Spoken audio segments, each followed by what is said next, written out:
Hello, world. This is the Sydney Silver Show. And yes, this is the Naked Lady Show. I am the naked woman right now. And just to prove it, we're going to go to the large view of the room. See? Woo! Naked. Yes, I am nude. Okay, I promised this show for you. Here I am. All right, can we go back to this camera right here? Thank you. Okay, so as promised, this is the West Virginia UFOs show number 2, and I am doing it nude. So I'm very, very nervous right now. Okay. Do we have our caller on the line yet? No? Okay. Hang on. Let me just try to get her on. Mm-hmm. Okay. Right while we're waiting for the caller, I want to go to our good news. I do have some good news for today. I promised everybody the good news about war. I know that's a topic that everybody thinks like there can never be any good news in it. I actually did find something this week that I couldn't find any good news in it, so I'm still struggling with it. Okay, we have the caller on air. Let's just say hi to the caller really fast. Hello, caller. Yes, this is Kelly. How are you? Hi, Kelly Kinsler, right? Yes. Awesome. This is Sydney Silver. You're on the Sydney Silver Show. So I'm just talking about the good news right now. You can go ahead and listen in and chime in if you like. Have you ever thought that there might be good news in war, Kelly? By the way, I'm butt naked, just so you know. Oh, wow. Yeah, I'm very nervous. I'm more nervous than you are, so don't worry about it. Have you thought of anything? Well, I guess there's some good and some bad in it. I think it's more bad than good, I think. Well, I'm not a fan of war, like being violent and that kind of thing, and people dying and getting killed and that sort of thing. So I had a hard time with this, but I came up with something, and I'm going to just read it off because it was kind of complicated, so I need to read it. So, all right. Here's what I came up with, is that disagreement isn't always bad. We're all thinking that we have to agree with each other and be the same as each other. But if we were marching in lockstep, we would have nothing new and no progress. If you disagree with someone, in other words, you want to war with them, you can either choose to fight or you can choose to understand their side, even if you disagree, and remain their friend. Or you can choose to stay away from them and not be their friend, right? Right. But there's something else you can do. You can come up with a solution to the conflict that brings something new and beneficial to the world. And therein lies the good news about conflict, otherwise known as war, which is that disagreement creates an opportunity to discover and create new ways of life, solutions, and other things. So once we figure out that conflict, war, gives us an opportunity to come up with solutions to problems, I think we will welcome fights and disagreements as a creation force. And war won't be violent at that time. It'll be seen as an opportunity to create something greater for everyone. And the only reason I think war is violent and all about fighting right now is because everyone, both sides, are not grown up. We're just like a bunch of children trying to win and be right and have our side be right instead of thinking about the other side and coming up with solutions. So, yeah, I think a lot of it's got to do with money, too. There is that, too, but then that all comes down to being a child in your head. So, That's my rant about war. I'm also wearing a really awesome little bindi thing from one of our last guests, Deborah. She is a business owner. She owns Valley Girls, and the girls gave me this awesome set, and I'm wearing the head of it, so that's really awesome. Okay, Kelly, let's get to you really fast. You have claimed you have a UFO photo. Can we show the UFO photo that Kelly sent me of all the destruction? It's like a bunch of, it looks like we have this up. It looks like a bunch of metal or something that's... Yes. What is that? There was this really tall tower up towards the mountains near Beckley or Bluefield area. And it was a sturdy tower. I mean, it'd been there a long time, and it started out like a radio tower. Then it was a communications tower. And if certain structures, when they fall, they're going to either fall to the left or the right, or the front or the back. It's going to go in a direction that the hillside is leaning to, and it's going to fall in that direction. But this one didn't. It looked like somebody had just came down and just completely stepped on it and just flattened it, completely flat. I mean, the picture I'm looking at, it looks very unnatural. It doesn't look like something fell. Oh, no. nothing natural about that at all. And later that day, or that night that it happened, people in that area had seen lights and had seen things in the sky, and they fully intended for that, that a UFO had actually done that for some reason. There was like a dish on the top of it, and it was just like it had been stomped. Okay, wait. And there was no sound. Nobody heard anything. Nothing. In our last show, which was West Virginia UFOs Part 1, we learned that a lot of people up in West Virginia are seeing these UFOs. So, and now you're telling me like a bunch of people saw a UFO on top of this tower, right? Oh yeah, there was a light down on it, and then it was just like gone. And then they went to check on it during the daylight, and there wasn't anything left of it. So there wasn't a sound. Nobody heard anything. And, something that big that's, a couple 100 feet tall, somebody's going to hear it crash. Do people in general in West Virginia, do you all believe in UFOs down there? Oh, not everybody. Not everybody? I guess it's the ones, it's like seeing Bigfoot. You got to see it to believe it. But it seems like it's a lot of people. A lot of people have seen it. There's a lot of chemical plants around here. They call it Chemical Valley, and they seem to congregate around those areas where there's a lot of industry for some reason. The UFOs do. What do you think they're doing in the chemical areas? Well, not too long ago, there was a chemical spill up towards Charleston area, and it got into the river.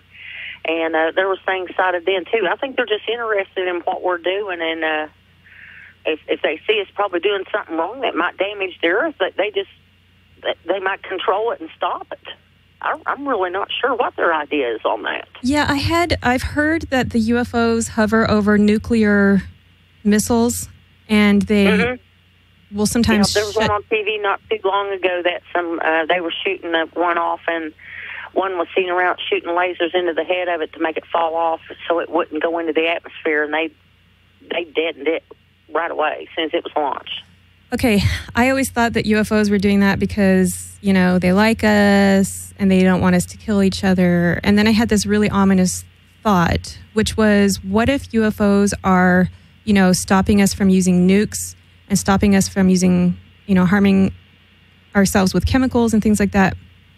Right, only they because might have done that to their own planet, and they're trying to save this one. This might be the only one like it in this galaxy. That is exactly what I was thinking. I was like, what if they just want to colonize here, and they're just trying to save the planet for the point when they can just come here and take the planet, and it's not about us at all. Like, they don't care if we fry or not. Yeah, because I think they use a lot of gold products in their, because that works in space, for the sun rays and things, and we got a lot of gold here and a lot of water. So that might be something that they use to power their ships with or something. I'm really not sure on that, but that's kind of my idea about that. I had a dream once. It was a really weird dream that seemed really real, and it was like these UFOs were coming to the top of buildings, and they were landing on the building to suck the energy. The government it was a conspiracy. I had a lot of conspiracy dreams, and the government was giving them all of our energy and all of our power to power up their spaceships, and they were landing on these buildings, sucking up all the energy and like racing off, and nobody knew that the whole planet was working. The technology right off the computers out of there and putting it in theirs too. So do you feel these aliens are friendly, or do you feel like they are out to get our planet? No, I don't. I think they've probably been here the whole time. Okay. They just come and go. They're kind of watching and seeing how it goes, but I think if we get too big for our britches, they might take us out. So maybe they feel this is their planet, or they're sharing it with us secretly. Maybe they... I think it is secretly. I think the government's been hiding it for years. Interesting. Okay. Because we didn't know anything about fiber optics until after that crash out there at Area... it was not Area 51, but it's the other one. I can't think of Roswell. I did notice we have a lot of new technology. Years right after that, fiber optics came out, so I'm pretty sure we're copying their technology. Yeah, I'd agree with that. Can we just prove to the audience that I am still butt naked here? Okay, see? I have nothing on, promise you. All right. Sorry, Kelly, you're going to have to see that later since I know you're on the phone. Oh, yeah. I can't wait to see that on YouTube. Yeah, that one goes up on YouTube later. All right, thank you. All right, so let's pull up the other UFO photo that Kelly has. Kelly has another really amazing UFO photo. And, okay. Now, this looks like a triangle, and it's got 3 circles on top and a bunch of squiggles underneath it. What the heck are we looking at? That was a mark that was on a man's car here that lived just a few miles from here. And my dad repaired typewriters, and he was bringing his typewriter over to get repaired. And we got on the subject about UFOs and stuff, and he said, I want you to come out here and look at my car. He says, I was sitting out in the middle of the woods near the end of the airport, and he said he kind of like had a lapse of memory. Okay. You know, time disappeared from him there for a few minutes. And, excuse me, when he came to, this was like an impression that was made into the top of his car, almost like the hood had been liquefied and that had been pressed into the top of his car. Okay. The paint wasn't chipped. There was no burn marks. It wasn't pounded in. There was no way that he could have made that. There was no way. Now, you told me you had actually seen this with your own eyes. Yes. Did you all get any photographs of it, or did you just get the drawing of it? No, at that time, we didn't even really think about it. Right. Well, the same thing happened to me. It was only recently that I started taking pictures of things that happened to me because I was like, oh, duh. Back then in the 70s, people didn't have camera phones. Okay, so this was in, what year was this? It was probably, I was probably about 16, 17 years old, so it's probably about 75, 76. Right when I was born.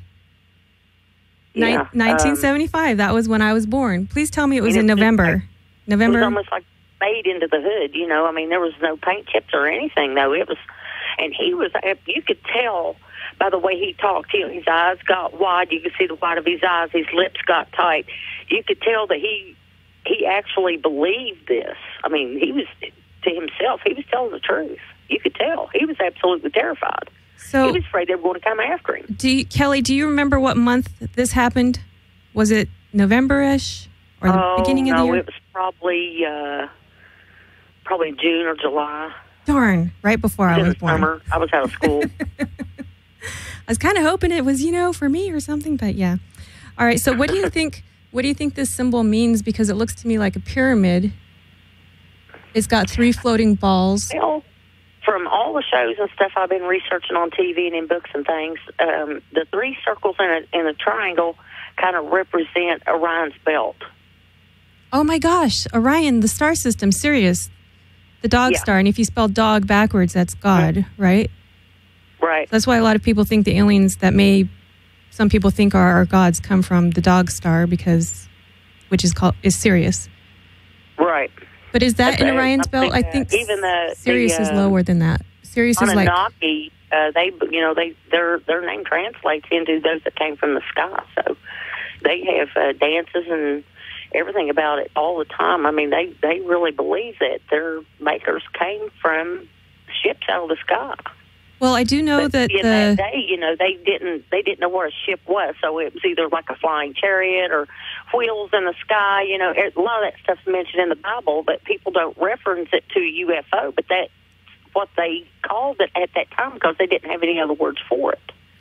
Kelly, I want to tell you what this picture looks like to me, okay? Because it's distinctly speaking to me right now. And it's because I have studied a little bit about ancient Egypt and Tesla, who created free energy and that sort of thing. Oh, yes, I love Tesla. I love Tesla, too. I'm not sure if I like Tesla more or Jesus, but I think I like Jesus a little bit better, but Tesla's pretty awesome.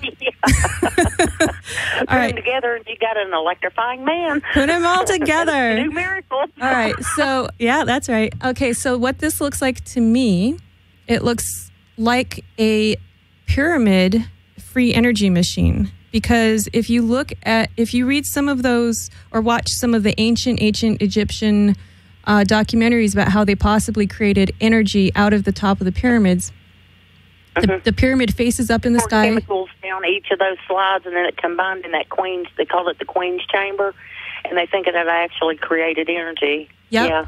And they face the pyramids up towards the stars, usually towards, I think, Orion's Belt or Sirius. Yeah, that one point's right to Sirius. It really does. And then right underneath the pyramid is limestone filled with water. And that picture has, underneath the pyramid, it has what looks like water or some kind of something under it. So I'm wondering if this is some kind of a free energy symbol or something to do with those pyramids that they used, even if they didn't use it. I think they had the Nile cut out closer to them at that time for their ships and things, so that might have had something to do with the water, with the energy running through there. Yeah, they did have... Electricity does flow through water very easily. Well, if the pyramids... they did have batteries back then, too. They really did. Yeah, I've seen the pictures of the batteries. If this is a picture of a free energy device or a picture of a landing dock of an ancient pyramid, for a UFO, I don't know, but it does look connected to that in some way. And back in 1975, did you all even know about this kind of stuff? Because now it's floating around everywhere on the internet. There wasn't anything about that on the news or anything about that back then. The only thing you got information from was National Geographic magazine back then. Wow, that's they didn't have anything like really that out there back then. Impressive. Can you talk to him? I wish I would have gotten a picture of that, but at the time we didn't even think about it. Dad kind of thought he was nuts, but I believed him because I could see the fear in his face. Yeah, is he still alive then? Probably, I don't know. All right, can you go to him and tell him what I was thinking about the free energy machine? I'd really appreciate it, because I wonder, this guy had something implanted on the hood of his car that we can't figure out. I would have preserved the hood. Definitely. If I was sold the car or anything, I still would have preserved that hood. Yeah. So really fast, we just want to show your art, Kelly. Sure. Can we show her art just in a little succession? We are just going to show some of your art up here on the screen. We have a dog photo up here, and Kelly does art for people. Do you want to go ahead and tell them where they can find you to create art? Yes, I do pet portraits, and I could be reached on Facebook at any time. It's a Stargazer of the Third Star. Okay, and I'll link your information to you on the website. So if you like any of these portraits, you can go ahead and commission Kelly. And I know that Kelly, actually started a fan club for me, which is so awesome. So yes, thank you. It's the Sydney Silver Show fan club, and we just started it, and we need some members. So if you all love Sydney, please come and be a member. Well, thank you so much. That really made me very, very blushy and excited and happy the other day. So it's called the Sydney Silver Show Fan Club online, I think, on Facebook. Is that the... Yeah. Okay. So, yeah, you can go ahead and join that, and I'll post sometimes in there and such and whatnot. So that's going to be the official fan club from now on. So I'm really excited about that. Yeah, thank you. And can we go ahead and show Kelly's picture so we know who we're talking to? All right. We've got a picture of you on the left, and who is this on the right? Yes. I want to give a shout-out to him. He's a wonderful guy, an artist and dancer, and that's my best friend, Baja, a.k.a. the Barracuda. That's his nickname. And I love him to death. And I want to give a quick birthday wish out to my daughter. Today is her birthday. Okay, awesome. What's your daughter's name? Her name is Mathena. Mathena, okay. Now, back to the topic of the UFOs. By the way, hello, Baja. I love Baja, too. He's one of my first fans I ever met. My first, actually, self-described fan. I love Baja. He's wonderful. So, hello to Tunisia, because he's a Muslim guy from Tunisia. So, hello. If I'm saying that right, Tunisia. I hope I'm saying it right. Oh, yes, it's Tunisia. Tunisia. I'm an ignorant American. I don't really know. Okay, so... do you have any personal UFO stories, or are your stories more related into the ghost world? Well, either one. During a football game, I think it was about 1972 or 73, one had hovered over the football. We played against a school called Benson, and it was like a really big deal. There would be 3,000 or 4,000 people there, and there would be fireworks and everything. It was like an NFL game, really, but it was a high school game. And one came over the football field, and it was kind of a cigar shape, and it didn't have really like an airplane, like the strobe lights and stuff like airplanes and blimps have. It was more like a blue-white color with kind of yellow mixed in with it. It was a wild-looking color, and it came down probably about 100 feet over the field, and then within a blink of an eye, it was just gone. And everybody saw this? There's no way that it could have been a blimp. There's no way. My uncle worked at the blimp factory in Akron, Ohio, and I knew how dirigibles are being built, and there's no way that could have went that fast. No way. And everybody saw this in the stadium? Yes, like 3,000 or 4,000 people that saw it. Wow. I never even heard of this one. What year was this? About 1972, 73. Wow. Oh, my gosh. No wonder. So a lot of these... That happened in Canova, West Virginia, right on the Ohio River. Oh, wow. Okay, so a lot of these things that happened that we don't know about because we didn't have the internet back then. Right. And thousands of people would have seen it. Wow. Did you ever experience any other... And what happened after that? Like, did anybody get sick, or was it just deciding? No, a lot of them were just concentrating on the game. They didn't even look up. But the ones that did look up, I mean, they were like, everybody was pointing. So, I was looking too. What were they looking at? And then there's this thing just hovering over the field, a couple hundred feet, maybe 100, 200 feet. After dark, you really can't judge distance, but it seemed to be almost the same size as a football field. Wow. So, it was enormous. I mean, it's starting to appear to me... No windows or anything. You could just see lights around the bottom of it, and you could, the shadow from the clouds, you could tell it was like a cigar shape. So was it like, was it like shiny and hard looking, or was it kind of like just soft like a balloon? No, it didn't have like any metallic to it at all. It was almost like a dull black.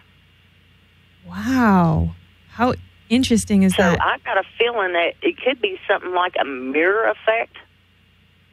What do you mean a mirror effect? Like, if it's in the clouds, it's going to look like a cloud. Right. That's what the shine is, if or it's something. In the dark, it's going to look dark, So I think it's kind of imitating its surroundings. This one you feel was a chameleon. Okay. Interesting. I had never actually heard of chameleon UFOs before, but that's an interesting... Yeah, I think that's how they kind of hide from everybody. And is this the only UFO you've ever seen, or have you seen a bunch over there in West Virginia? Me and my son were out back when it wasn't too long ago. I think it was just last year. We were out back in the backyard, and there was supposed to be a meteor shower, but we was in the wrong section of the United States to see it, so we sat up there for 3 or 4 hours, didn't really see anything. And then there was just this one, and because we live right near an airport, but if a jet is flying and it looks like a straight line, it usually takes a long time for it to go from like one county to another. You could see it. It would take probably half hour, for it to move across the top of the sky like that.